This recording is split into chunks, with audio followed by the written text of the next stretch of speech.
Ministerio de Salud y Protección Social emitió nuevos lineamientos con relación al aislamiento y la toma de pruebas COVID-19. ¿En qué se basó esta decisión? Aquí te lo contamos.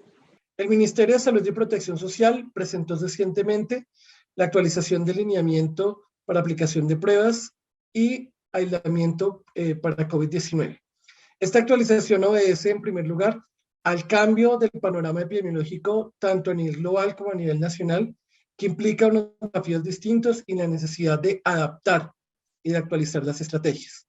Muy importante considerar que nos encontramos en un momento muy diferente, con una proporción de la población particularmente de alto riesgo en Colombia vacunada, incluso con esquema completo, con un progreso muy importante de esfuerzos, pero también la emergencia de nuevas variantes como Omicron, que tiene una altísima contagiosidad, que se ha descrito en la literatura reciente como probablemente el virus respiratorio más contagioso nunca observado en la historia y que tiene unos desafíos importantes para el sistema de salud, particularmente en las puertas de entrada, es decir, en los servicios de atención básico, si bien es cierto que presenta una menor severidad que las variantes previas, especialmente que el virus original e incluso que variantes como Delta. Sin embargo, este desafío que plantea para los sistemas de salud, no solamente de Colombia, sino de todos los países del mundo, hace necesario adaptar la estrategia para mantener la capacidad de las respuestas del sistema de salud, mitigar los efectos del virus en términos de mortalidad y casos graves y reducir los impactos sociales de la transmisión y también de medidas que pudieran ser poco adaptables al contexto actual. Por esta razón, el Ministerio de Salud y Protección Social convocó recientemente al Consenso Colombiano para la Prevención, Manejo y Diagnóstico de las Infecciones por SARS-CoV-2, liderado por el doctor Carlos Saavedra, de la Asociación Colombiana de Infectología y profesor de la Universidad Nacional, quien con un grupo de expertos respondió, basado en evidencia, un cuestionario que el Ministerio de Salud envió a este grupo de expertos. Con base en las recomendaciones del consenso, se realizaron los cambios de lineamiento que fueron adaptados al contexto por el Comité Asesor para la Respuesta a la Pandemia del Ministerio de Salud y Protección Social. De esta manera, el proceso de toma de decisiones y la actualización de los lineamientos hace parte de un proceso en el cual se involucraron especialistas de diversas instituciones que hacen parte de este consenso independiente y, por supuesto, valorados y evaluados en su contexto por el comité asesor. El lineamiento plantea varios cambios importantes que el doctor Saavedra va a resumir a continuación. Lo más importante sigue siendo el aislamiento en el caso de las personas sintomáticas, y acá necesitamos hacer énfasis en que las personas se aíslen tempranamente, tan pronto tengan síntomas. Hay también unos criterios que explicará el doctor Saavedra para la priorización de pruebas diagnósticas, pero las personas que así lo requieran, sintomáticas de cualquier tipo, vacunadas o no, tienen que aislarse, o los asintomáticos con vacunación incompleta o no vacunados que también tienen que aislarse, lo podrán hacer sin prueba y si es necesario por criterios laborales podrán solicitar o un certificado de aislamiento o una incapacidad que se pueda dar con criterios clínicos y epidemiológicos. Es muy importante entender que esto representa un cambio en la manera en que enfrentamos la pandemia, un cambio que se da también da las consideraciones biológicas de Omicron, que tiene una evolución más rápida y que ya sabemos además, no solo con Omicron, sino con otras variantes, que al séptimo día la mayoría de las personas ya no son contagiosas y están recuperadas. También, por supuesto, muy importante aclarar que estos lineamientos principalmente están orientados al paciente ambulatorio, están orientados a las condiciones de los pacientes leves, pero por supuesto, aquellas personas que tengan signos de alarma, signos de gravedad, tendrán un manejo preferencial en los servicios de salud, deben asistir y se derivarán a atención médica de ser necesaria, y en esas personas sí se podrá realizar la prueba. También es distinto el manejo que se hace a nivel hospitalario, en donde por supuesto prima el criterio médico para la aplicación de las pruebas. Estos lineamientos, por supuesto, están en continua revisión y actualización de acuerdo a lo que evolucione la pandemia, pero son coherentes con los cambios que han hecho varios países como Alemania, Francia, Reino Unido, también en los Estados Unidos por parte del CDC, adaptados al contexto colombiano, que permite hacer un uso racional de los recursos para maximizar los beneficios para la población, para tomar conductas, para orientarlo a la protección de riesgo. Quiero agregar dos mensajes fundamentales para poder enfrentar Omicron. El primero, la necesidad de que todas las personas mayores de 50 años que hayan pasado 4 meses desde la segunda dosis o desde terminado el esquema, de manera urgente, asistan a los puntos de vacunación para obtener sus refuerzos. Tenemos buena disponibilidad y esto puede hacer la diferencia tanto en la protección individual como en el aporte de reducción del contagio.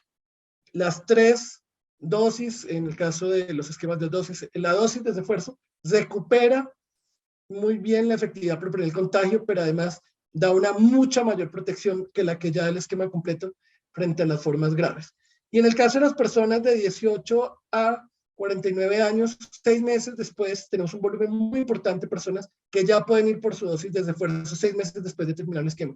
Por favor, asistan a aplicar su dosis de refuerzo. Segundo mensaje importante, la mayoría de casos de COVID-19 y con Omicron son muchos más, son casos leves. Sin embargo, las personas tienen que estar atentas a signos de alarma, tales como dificultad respiratoria, dolor en el pecho, alteraciones del estado de conciencia o cualquier signo de alarma en el cual deben pedir una valoración médica. Pero la mayoría de personas jóvenes sin comorbilidades tendrán, la gran mayoría, una infección respiratoria alta que no va a tener síntomas graves.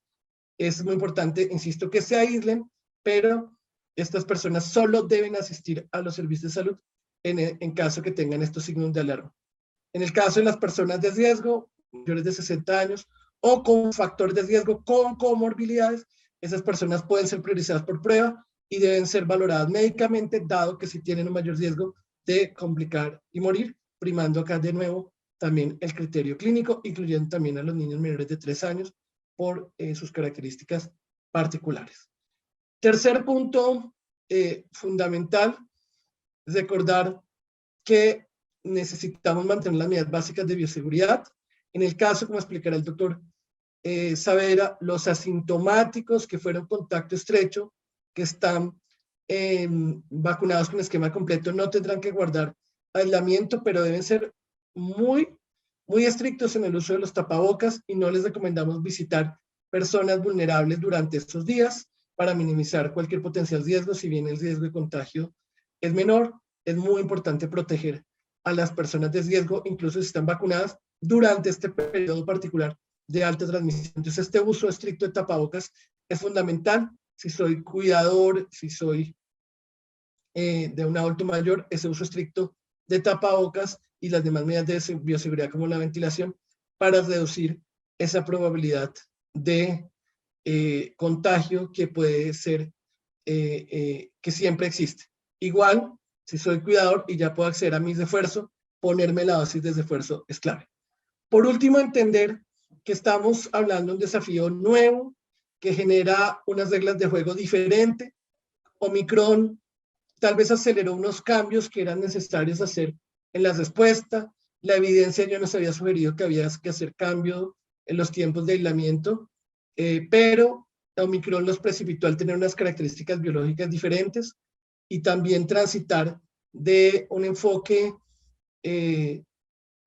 un poco más amplio en términos de la orientación de las estrategias de vigilancia hacia un enfoque más orientado en las personas de riesgo y vulnerables, sin dejar de ninguna manera de insistir en la protección de toda la población a través de las medidas básicas de bioseguridad y, por supuesto, de la vacunación. A continuación, el doctor Saavedra, líder del grupo de consenso, va a exponer las principales conclusiones, las cuales van a seguir siendo explicadas por distintos medios por el Ministerio de Salud. El infectólogo Carlos Saavedra, coordinador del Consenso Colombiano de Atención, Manejo y Control del COVID-19, nos cuenta de qué se tratan estas nuevas medidas. En esta oportunidad vamos a comentarle los soportes técnicos científicos mediante los cuales se propusieron las recomendaciones al Ministerio de Salud y Protección Social para los nuevos lineamientos que fueron tenidos en cuenta durante la reunión de el comité asesor del ministerio. Entonces, el primer punto es establecer que estos lineamientos están dirigidos para la población general y no modifican los esquemas de prevención ni aislamiento en personas inmunosuprimidas, personas con condiciones especiales de enfermedad que los hacen diferentes a los diferentes grupos de riesgo, como aquellos que reciben terapia para enfermedades hemato-oncológicas o inmunosupresiones profundas en caso de trasplante y similares. Teniendo en cuenta que esto es para la población general, entonces el primer punto que causa mucha controversia y dificultad de entender es por qué se reduce el periodo de aislamiento a 7 días en caso de contacto estrecho o en caso de estar sintomático. Y se ha tenido en cuenta dos criterios fundamentales. Uno, que desde el virus ancestral original de Wuhan se pudo encontrar que los periodos de mayor riesgo de transmisión son los 2 días anteriores al desarrollo de síntomas y los 5 días posteriores al inicio de los síntomas. Con este rango se ha encontrado que es muy seguro retornar al trabajo con 7 días de evolución desde el inicio de la enfermedad y cuando no se tienen marcadores de gravedad como disnea o dificultad para respirar, dolor torácico o cambios de la conciencia, las dificultades para hacer las rutinas diarias. En esos casos, pues se debe acudir a un médico de manera inmediata. También se ha encontrado que con esta variante Omicron, la transmisión es tan acelerada que muy probablemente los servicios de salud se van a ver desbordados y entonces tenemos que ajustarnos a este aumento de la demanda que va a desbordar nuestros servicios de salud en la siguiente semana. Y se ha encontrado que hay dos tipos de casos actualmente, de acuerdo al nuevo lineamiento. Uno es el caso confirmado por laboratorio, en el cual la persona que tiene síntomas y llena criterios para hacerse una prueba de laboratorio tiene este resultado positivo. En este caso, el aislamiento es por 7 días desde el inicio de los síntomas y no desde el inicio de la prueba. El segundo caso es aquel que tiene síntomas respiratorios y tiene contacto reconocido con un caso positivo. Este caso se considerará a partir de la fecha caso confirmado por nexo epidemiológico. Los otros casos de personas que tienen síntomas respiratorios y no tienen reconocimiento del contacto estrecho y no tienen reconocimiento de una prueba positiva o no tienen acceso a ella, deberán aislarse de todas maneras por 7 días, pero no podrá ser considerado como un caso confirmado de COVID-19. La valoración médica tendrá en cuenta sus síntomas y le permitirá tener su aislamiento adecuado hasta por 7 días, que es necesario teniendo en cuenta el muy alto riesgo de transmisión de Omicron que estamos viendo. ¿A quiénes se les debe realizar prueba de manera prioritaria? Estas pruebas que puedan realizarse y que controlen el desbordamiento del sistema deben direccionarse a personas con alto riesgo de tener una enfermedad complicada y de seguimiento especial. Son los niños menores de 3 años, los adultos mayores de 60 años y las personas con enfermedades reconocidas de riesgo como obesidad, hipertensión, diabetes, SIDA, enfermedades reumáticas, presencia de tuberculosis, que se han reconocido previamente como factores de riesgo para evolución complicada. Igualmente, se ha recomendado que las personas asintomáticas que tengan un contacto estrecho con una persona reconocida positiva no requieren aislamiento en tanto tengan el esquema de vacunación completo. Si tienen el esquema de vacunación completo, están protegidos y disminuyen el riesgo de adquirir la infección y transmitir la enfermedad, y por eso, siguiendo las medidas de prevención, siempre y cuando sigan las medidas de prevención, pues pueden estar en sus actividades diarias sin aislamiento. Entonces, las personas vacunadas, asintomáticas, que tienen contacto estrecho, no requieren aislamiento.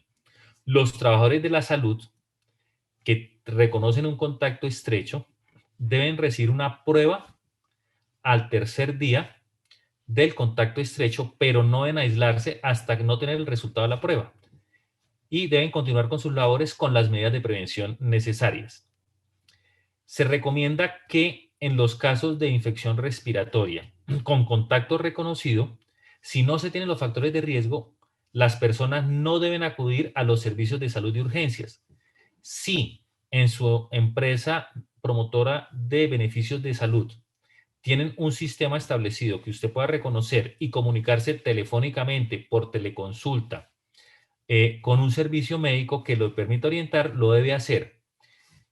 Solo debe asistir a consulta al servicio de urgencias si después de 7 días de iniciar los síntomas persiste con los marcadores de alarma, como ahogo, dificultad para respirar, trastornos del estado de conciencia, fiebre persistente, o realmente tiene limitaciones para sus actividades diarias. Para retornar al trabajo de manera segura no se requiere una prueba negativa adicional, ni una prueba negativa en ningún momento. Con mantener los 7 días de aislamiento desde el inicio de los síntomas, se considera que es bastante seguro retornar al trabajo siempre y cuando esté libre de los signos de alarma o de los marcadores de enfermedad grave, al menos por más de 24 horas. Entonces puede retornar al trabajo, no requiere prueba negativa. Esto ha sido todo por hoy. Nos vemos en un próximo Mi Salud Analiza.